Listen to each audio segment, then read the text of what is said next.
वित्त मंत्री के रूप में जिस प्रकार का भार मुक्त यह मनोहारी और संतुलित बजट प्रस्तुत किया है, इसके लिए मैं उनका दिल की गहराइयों से धन्यवाद करता हूं।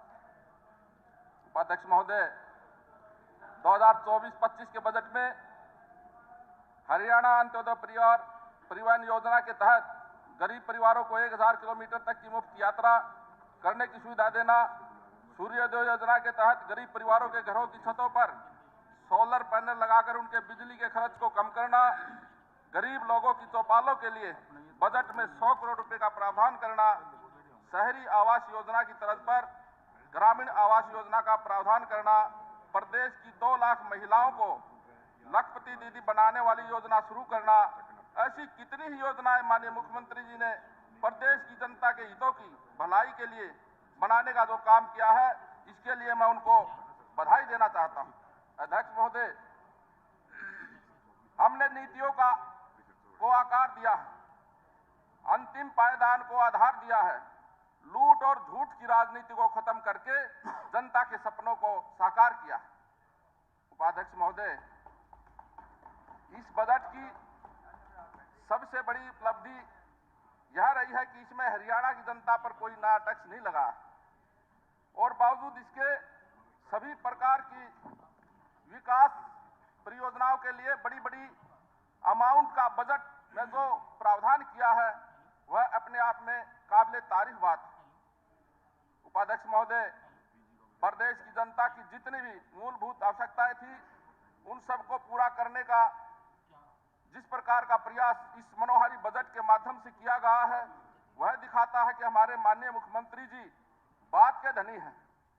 उन्होंने जनता के बीच में जाकर जो बातें कही थी, उनको असल में करके दिखाया। उपाध्यक्ष महोदय, सरकार के बेहतरीन कामों की वजह से आज उन लोगों के पेट में मरोड़े उठने लगे जिनकी कभी भ्रष्टाचार की दुकानें सजा करती थी। उपाध्यक्ष महोदय, मुझे इस बात का सदा गर्व रहेगा कि मुझे उस मुख्यमंत्री के राज में काम करने का मौका मिला जिनकी करनी और कथनी में कोई अंतर नहीं है। उपाध्यक्ष महोदय, एक समय ऐसा था जब नौकरियों को भी नाम दिया जाता था। उपाध्यक्ष महोदय, जो नौकरी 25 लाख रुपए देकर मिलती थी, उसको 25या कहा जाता था, और जो नौकरी 10 लाख रुपए देकर मिलती थी, उसको 10या कहा जाता था। उपाध्यक्ष महोदय, हमारे मुख्यमंत्री जी ने सभी प्रकार की पर्ची और खर्ची की परंपरा पर रोक लगाने का काम किया, और यही कारण है कि आज प्रदेश के गरीब व मेहनती बच्चों को आगे आने का मौका मिला है,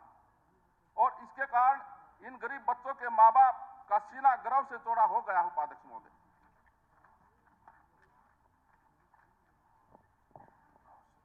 अध्यक्ष महोदय, आज मैं इस महान सदन में एक घोषणा करने जा रहा हूं। अध्यक्ष महोदय,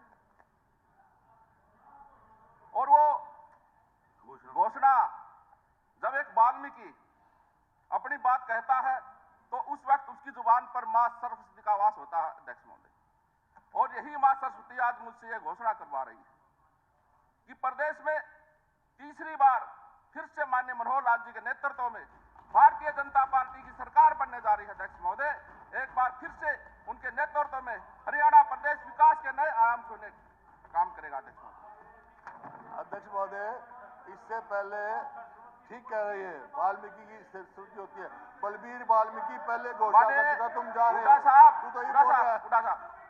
उड़ा साहब, अरे बलबीर, अरे तेरी बात सुनी जब मैं नहीं बोला, बात सुनेगा माता रखे। माननीय अध्यक्ष महोदय, माननीय अध्यक्ष महोदय, निरंतर अच्छा किया है, विशेष करेंगे, प्रदेश की प्रगति के लिए ही रेस करेंगे, धरातल पर भी उतार रहे हैं विकास का बजट। यह तो 5वां बजट ही था, 10वां भी हम पेश करेंगे। अध्यक्ष महोदय, अब मैं अपने हल्के की कुछ मांगे हैं, मैं उनको प्रोसीडिंग का पार्ट बनाने के लिए